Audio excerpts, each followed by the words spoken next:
하나님 말씀 함께 보겠습니다. 마태복음 25장 26절 말씀입니다. 하나님 말씀 마태복음 25장 26절 말씀입니다. 신약성경 43페이지에 있습니다.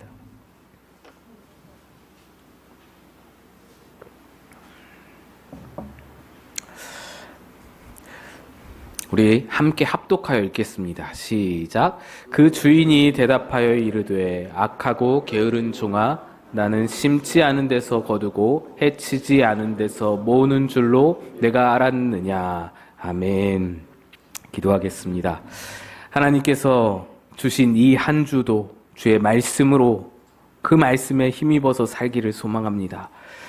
그 말씀 붙들며 살 수밖에 없는 우리들임을 고백합니다. 주여, 이 말씀 우리가 깨닫게 하여 주시고 그 뜻을 따라 걸어가는 우리의 삶이 되도록 인도하여 주옵소서.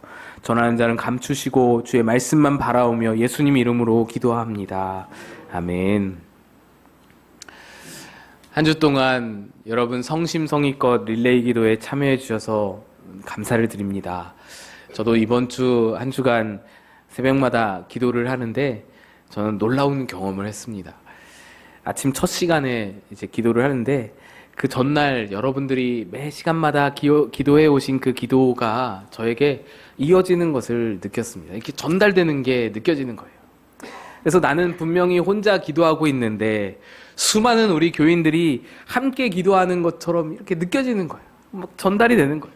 감격이 되고 얼마나 위로가 되고 눈물이 핑 돌고 도전이 되고 힘이 솟는지요. 그래서 정말 놀라운 경험을 하면서 하나님께서 우리 기도를 들으시고 계시는구나. 하나님께서 우리 기도를 귀히 여기고 계시는구나. 힘이 있구나. 능력이 있구나 하는 것을 느꼈습니다.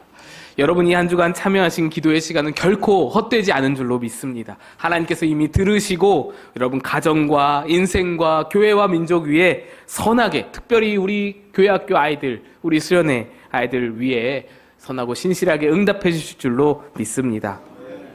오늘은 게으름과 관련된 말씀을 함께 나누고자 합니다. 일본에 마에다라는 70세 남성이 지금 현존에 살고 있습니다.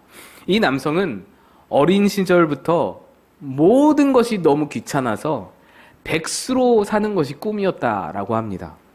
그런데 성인이 되고 보니 어쩔 수 없이 일을 할 수밖에 없었고 그렇게 2년 동안 직장 생활을 했습니다.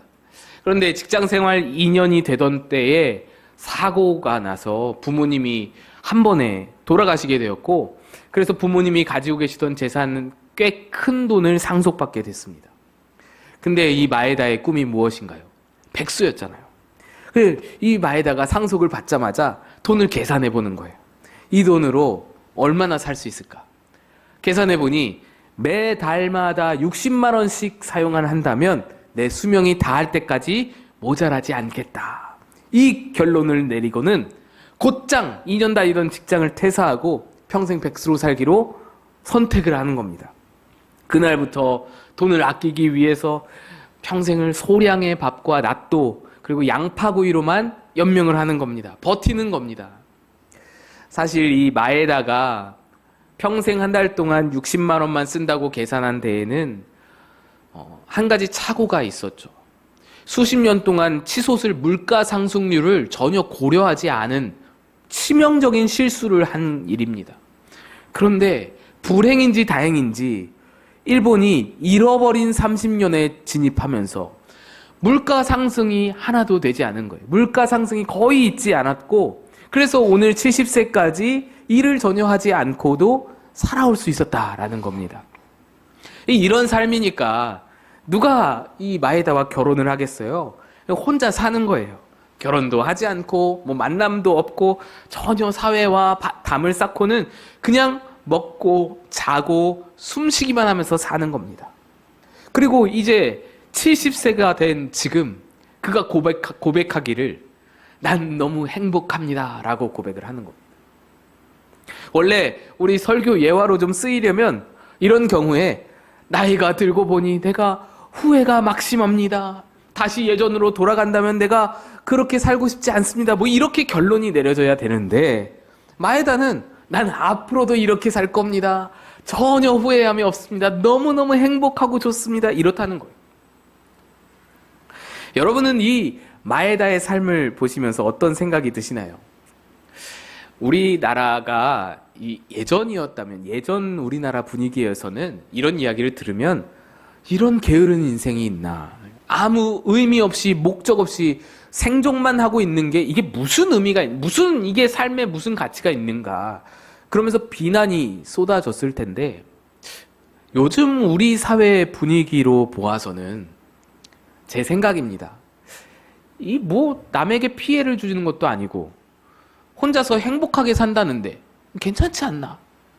나쁘지 않다. 이런 생각을 할지 모르겠다. 아니, 굉장히 많이 이런 생각을 하실 수도 있겠다. 어쩌면 이런 삶을 부러워하는 사람도 있을 수도 있겠다. 이런 생각까지도 들게 됩니다. 여러분은 어떠십니까? 게을러도 남에게 피해 안 주고 그냥 스스로 행복하고 남에게 민폐 안 주고 이렇게 살면 괜찮은 삶인 것일까요? 우리는 흔히 게으르면 안 돼, 게으름은 배격해야 돼 라는 생각을 할 때 미래에 닥칠 빈궁과 궁핍, 이것 때문에 게으르면 안 된다라고 생각을 합니다. 잠언 6장 말씀이 있죠. 잠언 6장 10절 11절에 좀 더 자자 좀 더 졸자 손을 모으고 좀 더 누워있자 하면 내 빈궁이 강도같이 오며 내 곰핍이 군사같이 이르리라. 이 말씀 때문인지 우리가 게으르지 말아야 한다라고 생각하는 주된 이유는, 그렇게 꼽는 것은 미래를 대비하지 못함, 미래의 궁핍함, 그 빈궁한 삶의 대책을 갖지 못하는 것, 이것을 가장 큰 이유로 삼는 것입니다. 하지만 우리가 게으르지 말아야 할 것은 그런 이유 때문만이 아닙니다. 그런 경제적인 이유 때문만이 아닌 겁니다.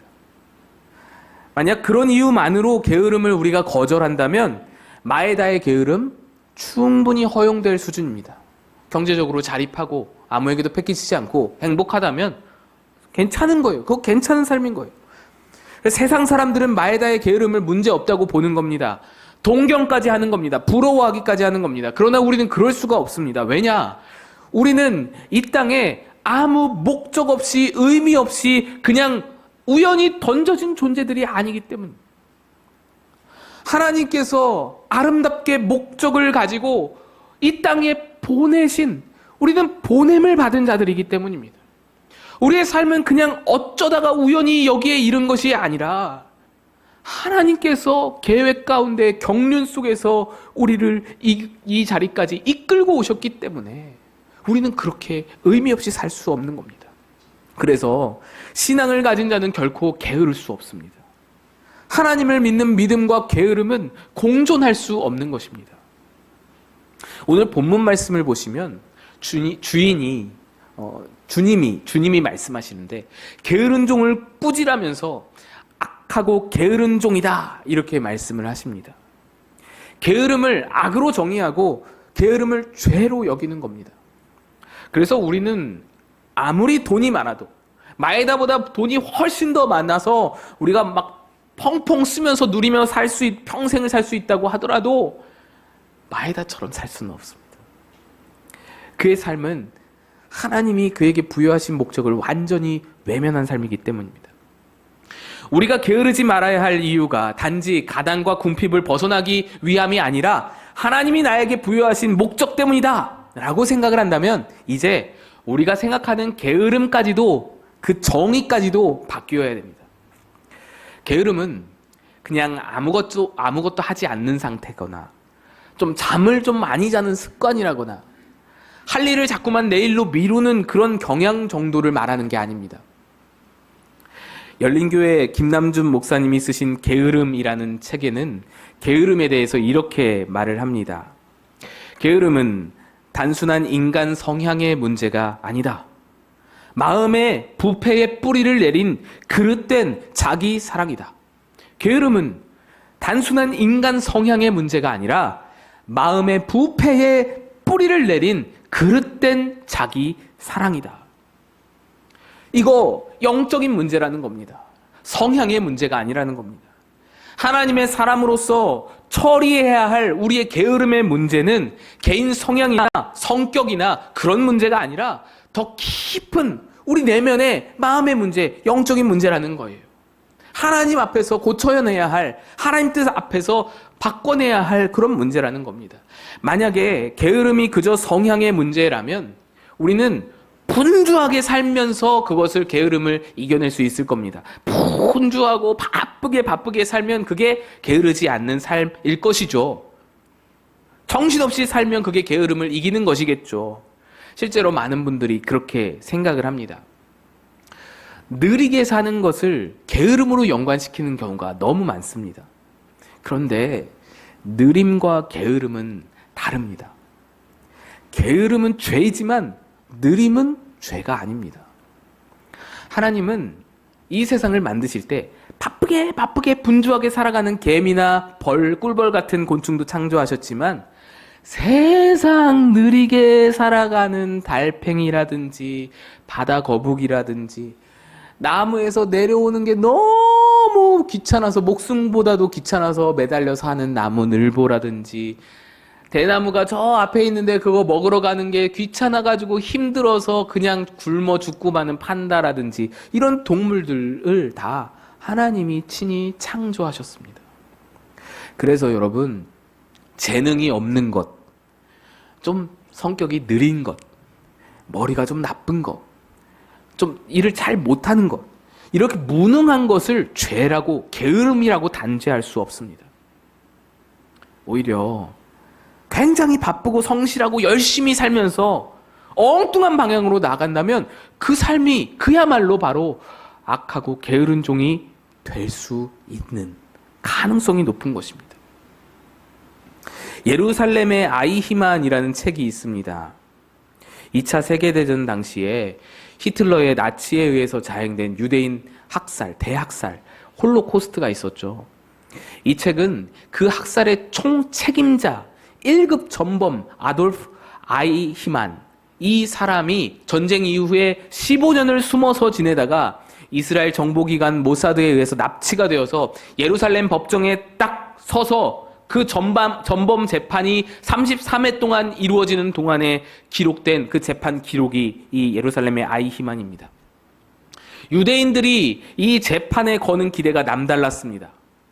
나치의 잔혹성을 전 세계에 알릴 좋은 기회다라는 것이죠. 그래서 예루살렘에서 33번 동안 공판이 열리는 동안에 예루살렘 유대인 사람들은 이 재판을 전 세계의 37개국에 동시 생중계했습니다. 재판 결과 15개 기소 항목 모두 유죄로 선고되고 사형을 선고받았습니다. 그런데 전 세계 사람들을 경악시킨 것은 재판 결과가 아닌 다른 데 있었습니다.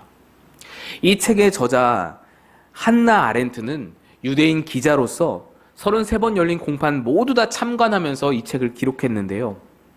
사람들이 재판 중에서 재판을 보면서 경악한 것이 바로 이 책의 메시지와 같았습니다. 한나 아렌트가 이 책을 통해서 전하고자 하는 메시지가 뭐냐? 사람들이 경악했던 것이 무엇이냐? 바로 악의 평범성입니다. 아이히만은 유대인들에 대한 잔혹한 생체 실험, 그 학살, 이런 거 진행에 있어서 최고 결정권을 가진 자였습니다. 그가 사인 한번 하면은 수천 명, 수만 명이 그냥 끌려가서 가스실로 들어가는 거예요. 사인 한번 하면은 끌려가서는 학살되는 거예요. 어린아이까지도 끌려가서 학살되는 거, 사인 한 번이면 되는 그런 자리에 있던 자가 아이히만이었습니다. 그래서 수많은 사람들이, 유대인들이 생각하기를 이 사람, 이 아이히만은 분명히 사이코패스일 것이다. 어떻게 사인 한 명으로 수천 명, 수만 명이 죽어가는데 그거를 그냥 무덤덤하게 사인할 수 있겠느냐? 완전히 심각한 사이코패스, 굉장히 악랄한 괴물과 같은 자일 것이다 라고 생각을 했는데 막상 재판 내내 이 아이히만이 보여준 모습은 너무나 평범한 거. 굉장히 평범한 동네 아저씨의 모습을 보이는 겁니다. 사람들이 충격을 받은 부분이 바로 이것이었습니다. 그가 괴물이 아니라는 겁니다.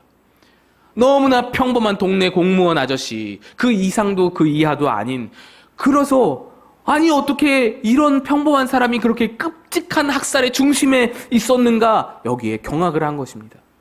재판 내내 아이히만은 자기가 무죄라고 주장했습니다. 나는 상부의 명령에 복종했을 뿐입니다. 나는 상부의 명령에 충성했을 뿐입니다. 사진을 한번 보여주시면 정말 평범하게 그냥 동네 아저씨처럼 너무나 그냥 착하게 생긴 그런 사람이 아이히만입니다. 직장 상사에게 충성을 다하고 성실하게 일한 지극히 평범한 공무원이 무슨 죄가 있냐고 시종일관 재판 내내 자기는 무죄를 주장했다는 겁니다. 여러분, 그런데 이런 경우, 이런 아이히만 같은 사람이 홀로코스트에만 나타나는 것이 아닙니다.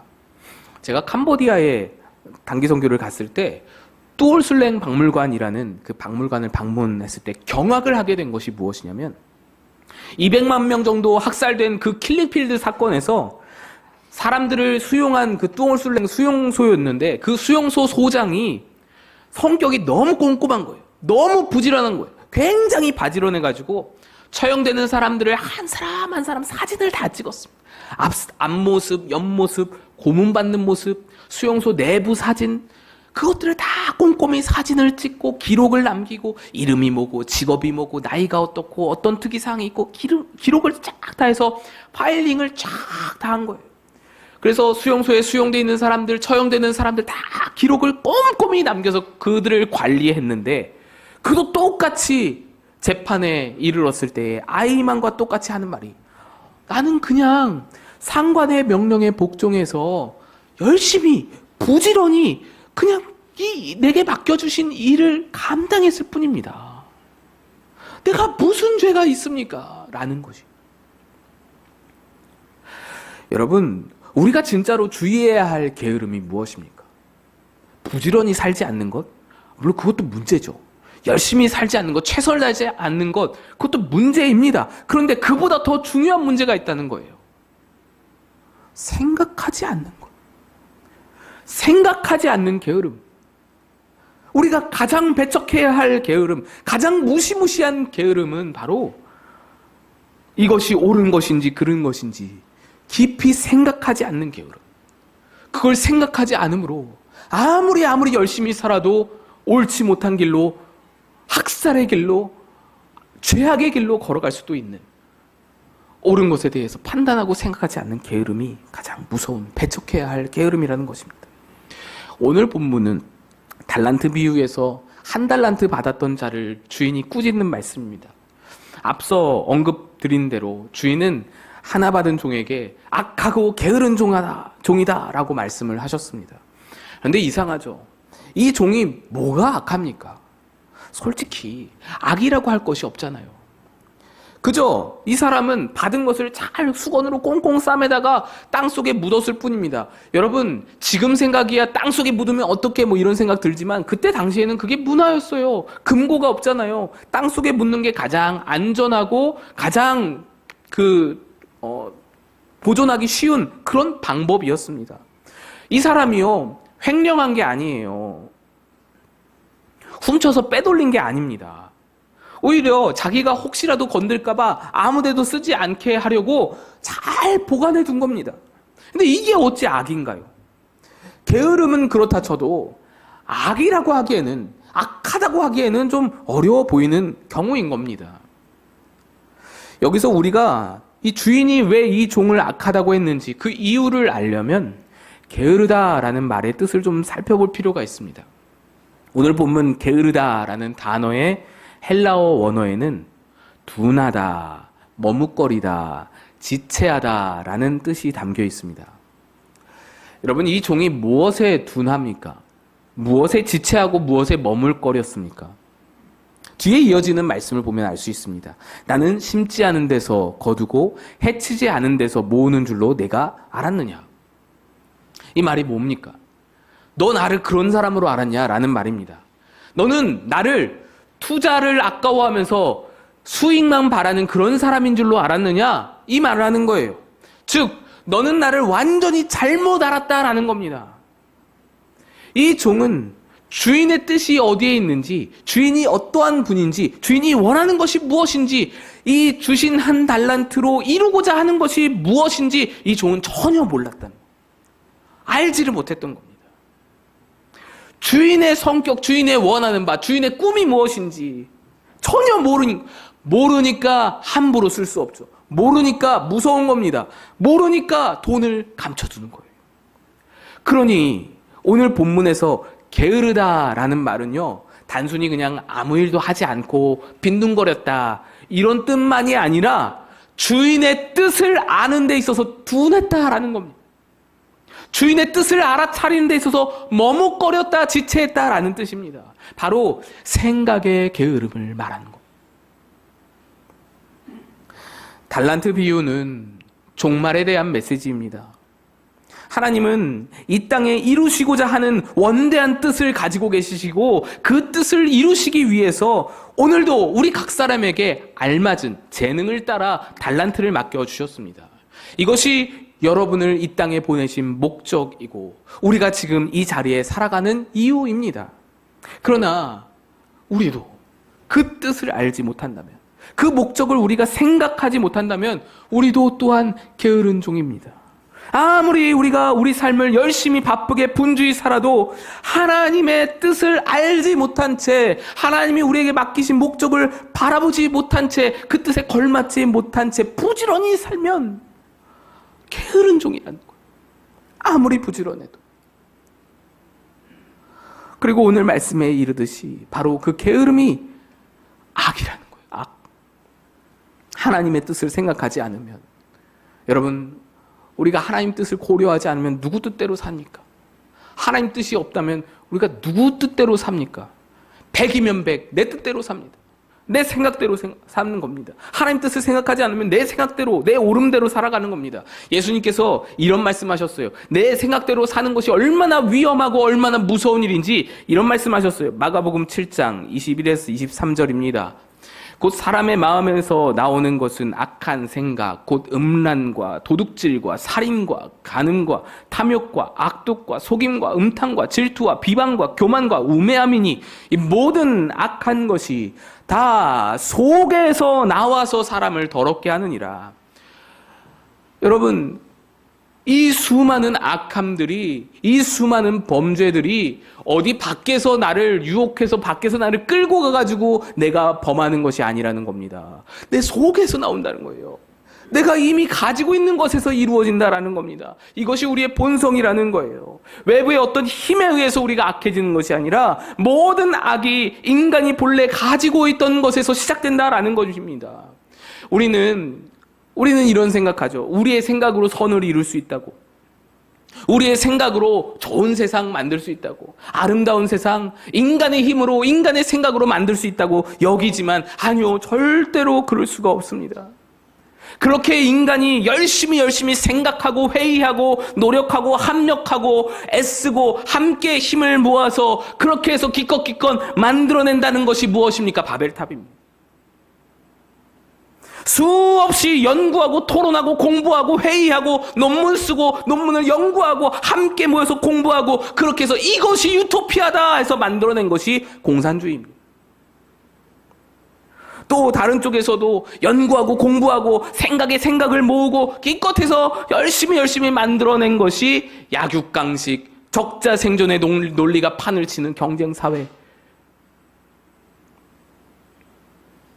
인간이 도대체 선을 만들 수 있는 것인가? 인간의 생각의 결론에 도달하는 것이 정말로 선에 이를 수 있는 것인가? 인간은 IQ가 150이다라고 하면 와, 뛰어나다, 대단하다 칭송을 하지만 이 땅의 주관자 사탄의 지혜 앞에서 IQ 150이 과연 소용이 있을까요, 여러분? 사탄의 지혜 앞에서 아무도 우리는 배겨낼 수 없고 마귀의 영악함 앞에서 안 속아 넘어갈 자가 없는 겁니다. 누가 버티겠어요? 그런데도 정말 무서운 것은 부지런히 살면서 열심히 살면서 내가 이렇게 살아가면은 아름다운 세상 만들 거야, 이렇게 살아가면 보람된 일이 있을 거야, 사탄에게 백전백패하고 완전히 완벽하게 패배하여 끌려다니는 그런 인생이면서 자기 딴에는, 자기 생각에는 나 열심히 사니까, 나 부지런히 사니까, 성실하게 사니까 나 잘 사는 거지, 나 잘 살고 있어, 이렇게 스스로 위로하고 있다는 것입니다.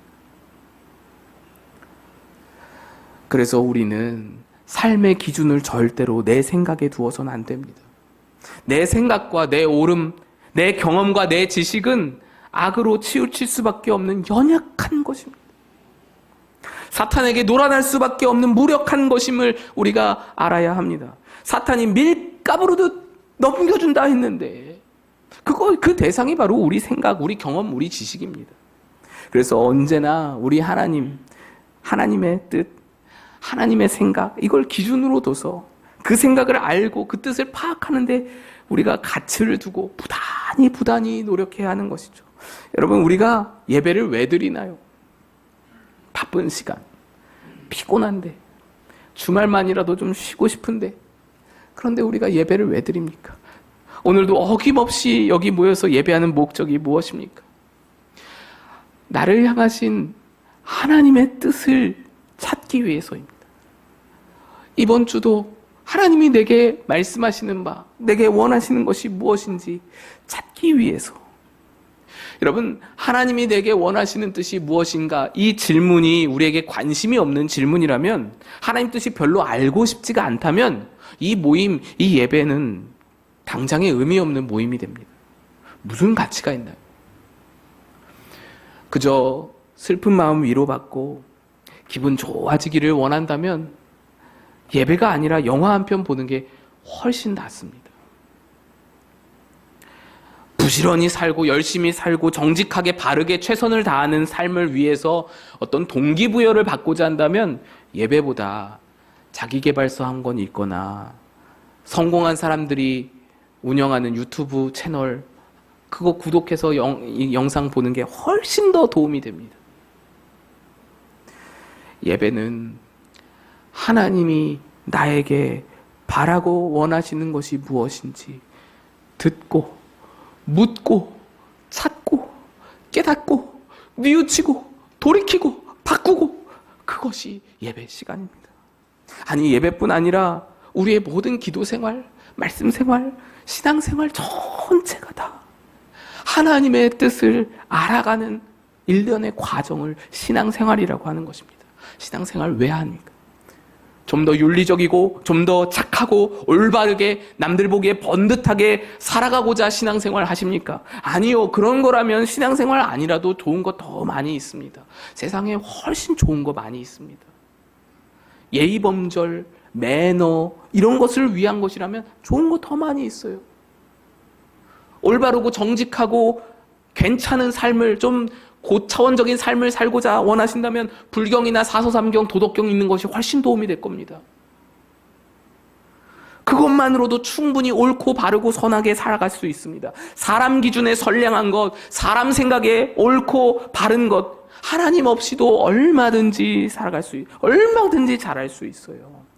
여러분, 사탄이 선행을 못하게 하는 줄 아세요? 사탄이라고 봉사도 못하게 하고 구제도 못하게 하는 줄 아십니까? 아니요. 사탄이 더 잘합니다. 아주 멋있게 잘합니다. 그럴듯하게 사람의 마음을 감동하여 선행과 구제 기가 막히게 잘합니다. 그래서 하나님 뜻이 없는 봉사, 하나님 뜻을 모르는, 그분의 뜻에 관심이 없는 선행, 구제, 이게 정말 무서운 거예요. 완전히 속이거든요. 그분의 뜻을 생각하지 않으면 우리도 생각의 게으름에 빠져서 옳은 방향을 모른 채 사탄에게 밀가부르듯 휘둘릴 수밖에 없습니다. 아무리 열심히 살았어도, 한평생 부지런히 살았어도 아이히만과 같은 자가 될 수 있다는 겁니다. 한 달란트 받은 자와 같이 악하고 게으른 종으로 남을 수 있다는 것입니다. 그러면 어떻게 우리가 하나님의 뜻을 알 수 있습니까? 예배를 통해서 하나님 뜻을 찾을 수 있다 말씀드렸는데, 직접적으로 우리에게 그 뜻을 알려주시는 매개체가 무엇인가요? 말씀입니다. 그래서 우리가 그렇게 말씀을 듣고 읽고 쓰고 외우고 공부하고 어떻게든지 말씀을 귀중히 여기며 묵상하는 것이, 이 말씀이 그렇게 우리에게 생명이기 때문입니다. 말씀을 생각해야 합니다. 말씀을 생각하지 않고 기억하지 않고 묵상하지 않으면 곧바로 일어나는 것이 내 생각이요 내 경험입니다. 생각의 게으름에 빠지는 겁니다. 하나님 뜻과 상관없는 부지런함, 열심으로 살아가게 되는 겁니다.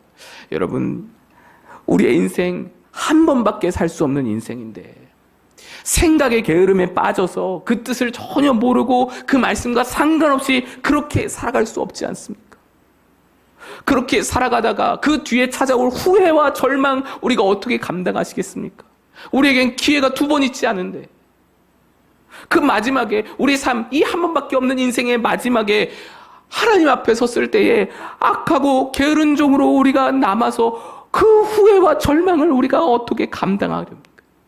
그것처럼 무서운 일이 없는 거예요. 여러분, 게으름을 벗고 싶지 않으십니까?